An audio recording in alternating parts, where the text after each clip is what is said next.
You're on again. Okay, a couple of days ago, there was a guy, a professor actually, was asking me what I thought of another professor. And I just went, and he said, "You like him, don't you?" And then he was saying, "You hate him." And, along with the group that this professor represents. And that was right in the University Hall. It was an absolutely shameful performance. But I'm not required to say what I No, think of that professor not and that either sort of way. stuff. And so that person could go on thinking, oh, well, you hate him then because you didn't say that you like him. And that's Exactly. not the case. Yeah. And they This, might be misrepresenting you forever. mm, But that lies on them. It's not on you. yeah. Because So, you didn't say oh yeah, one way or the it other. was slander. There was Yeah. a third professor actually talking with me, a very nice guy, and no, the guy slandered me, and he actually was inciting violence against me. It's a very heavily trafficked area of the university, and the funny thing is, the professor that was doing this, I couldn't even say I hate him. I kind of feel sorry for him. He comes from a minority group that's been treated very poorly throughout the world and throughout the ages, going back even before the time of Christ, and stuff like that. He is not a very nice individual, and I'm sure there are a lot of people who hate him. But I don't, at least not yet. But yeah, he was feeling very resentful because I'd kind of made a little bit of fun of him. Understand he's the kind of guy I check him out on, along with lots of other professors. I've been tracking him for quite a while. On Rate Your Professor, and he's the kind of guy who picks on students. So I don't like him that much, but I wouldn't say I hate him. At any rate, but it is important to tell the truth, and I think some people might not like listening to us because we kind of tell the truth and stuff like that. We're truth tellers. I feel a little bit like, although I don't have his literary talent, like George Orwell. Someone described him as a perpetual dissident. Lots of people in the left wing, they'd be regressive progressives, who just couldn't stand him because he wrote Animal Farm and 1984, 3 years later, he published in 48, as I recall, about all sorts of abuses on the left wing, mainly communists, but there are lots of useful idiots, communists called them, who were sympathetic with the communist cause. Yeah, Rule 9, assume that the person you are listening to might know something you don't. So assume that the person you are listening to might know something you don't. So I listen to a lot of what you say, and believe me, I know you know a lot of stuff that I don't. Food, nutrition, horticulture, gardening, that's maybe the same sort of thing, forestry, and on it goes, right? So I got a lot to learn from you, right? Mm-hmm. So I try to do a fair amount of listening. It's not my nature. I can go on and on and on. But I think generally I listen to what you're saying here. You do more talking on this sort of thing. Okay, Rule 10. That's very important, especially, not just for right wingers, but left wingers. There's a lot of people out there. You're very, very poor listeners. I'll listen to you and you won't listen to what I say. And I'm going, yeah, okay. Well, next interlocutor. Rule 10, be precise in your speech. Okay. I can't remember exactly what I was talking about. I What's that don't about? necessarily agree with No? that either. That is not the only people who can really make that work for them, for the most part, are on the aggressive side of the spectrum. For me, it is terrifying for me to have to speak to people. This is about the best I can do. And you have noticed sometimes if I'm talking and James says something, I get totally frustrated and I can't go on anymore. And I don't think that he's meaning to throw me off or anything, but No. it's very easy to stress me out because of who I am. And speaking is not something that I can do. I can write like crazy, and I probably should go over it a little more to make sure I get the spelling errors.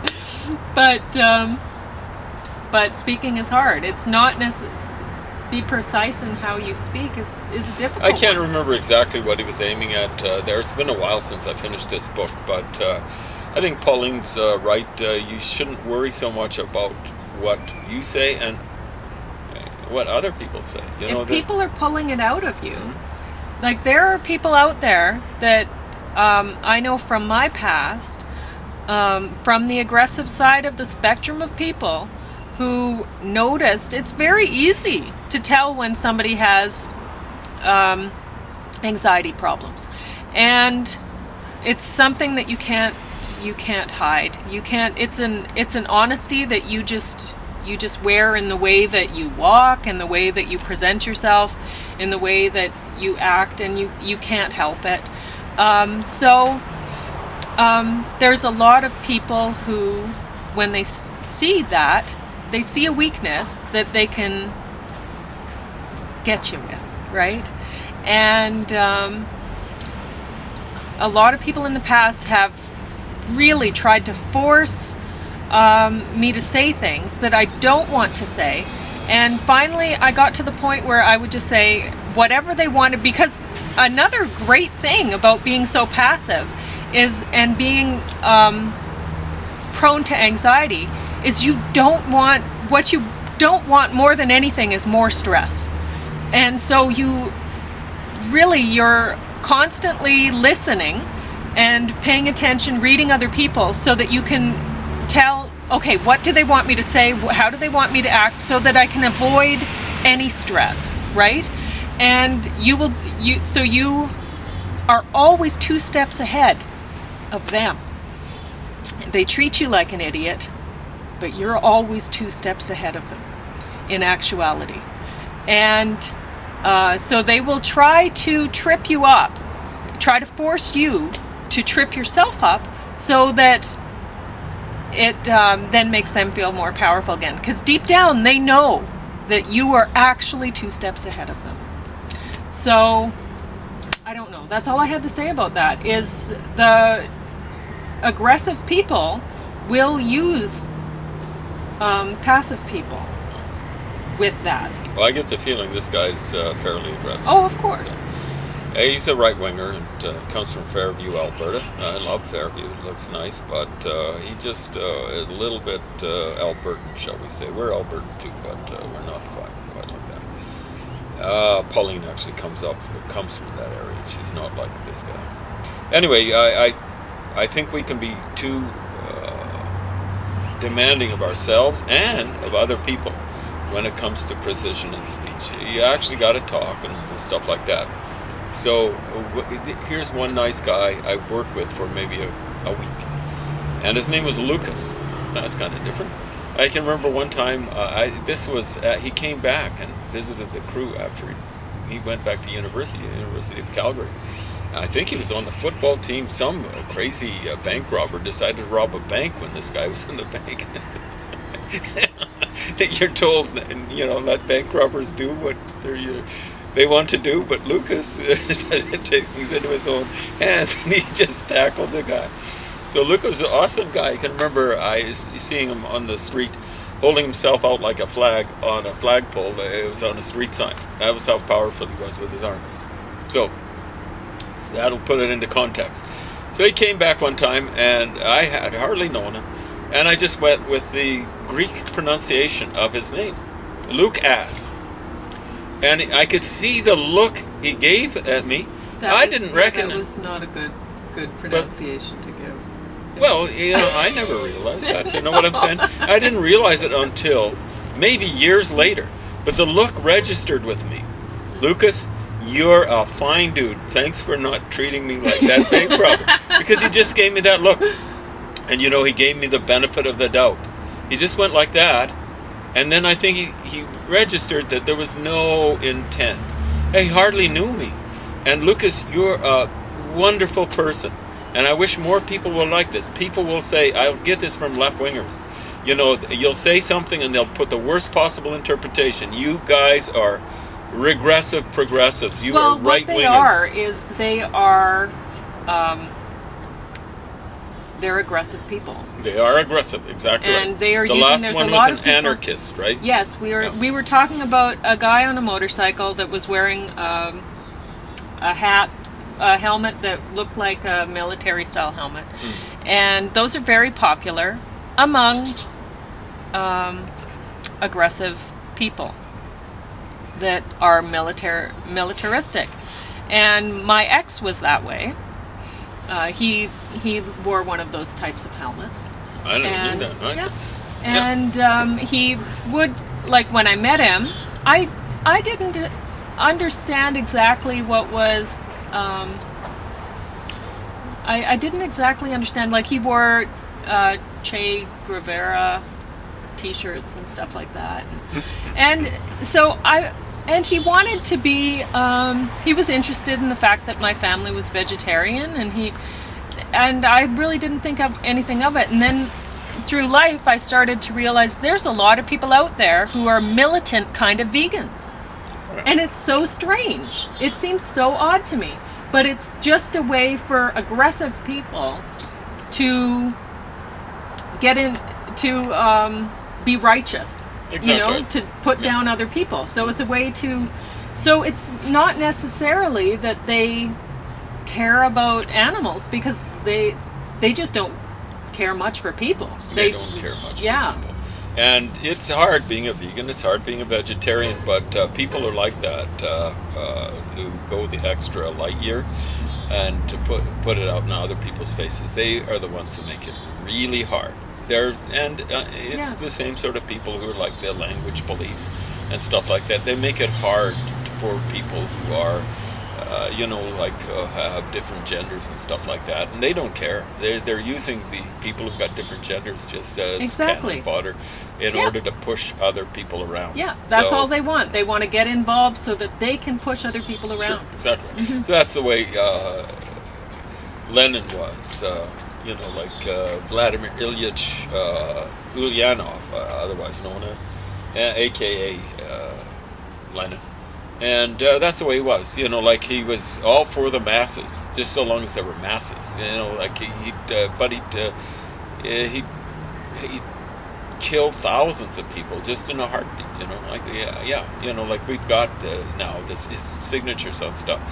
We've got him talking about, kill them all, that sort of stuff. It's just, that's the way he talked. Someone said, what do we do with it? Well, kill them all, Oh, okay. So he'd just treat people like sheep to be led to the slaughter. And regressive, progressive. They've been around, I won't say forever, but at least for roughly 200 years since the French Revolution. Useless pukes. At any rate, do not bother, rule number 11, do not bother children when they're skateboarding. So he says, basically let your kids, it's a little bit different from, do not let your children do anything that makes you dislike them, Like we were actually talking about, watch out when your kids go out in the street, and he's kind of saying, let them skateboard and kill themselves. And I'm going, yeah, you can. It's weird to have a right-winger actually talking that way, kind of, maybe,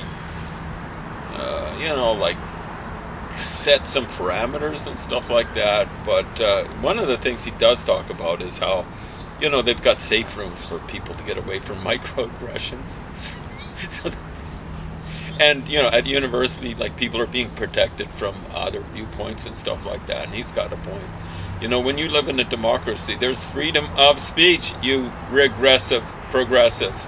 There's freedom of speech, and unless something is intended to be mean, unless something is bullying, it should be allowed, even if someone takes exception to it. That's just the way it is. If you don't like a democracy, go somewhere else. Go somewhere else. So, and I'm not talking about recent immigrants. I'm talking about you bozo, white bread. What do I call them? You bozo anthropologists and sociologists and people of that ilk. You tell little white lies, and that makes you little white liars. You're little and you're white and you're liars. So you're whites that have been around here, you invaders here. I'm part Native American. Okay, or Indigenous American. I don't know what the correct buzz term is. I don't care what people call me, just so long as they don't call me late for lunch. Okay. Rule number 12: pet a cat when you encounter one in the street. Okay, so that's the way it ends. It's just, I think it's kind of like stop and smell the roses. But, I think it's like be kind to animals, but, try to be kind to people as well. You fake left-wingers. Well, we are animals. Yeah. But, we're a little bit different. We're a different species. We're different from all the other species. We've got our own characteristics. The animals are, non-humans, are a lot sharper than they've been given credit for. And yes, they actually do feel pain. And this is a real revelation to some people. They actually feel psychological pain. You know that? They actually know a lot of what's going on, so try to treat them kindly, but try to treat people kindly and stuff like that. So there we go. Do I recommend the book? Not necessarily.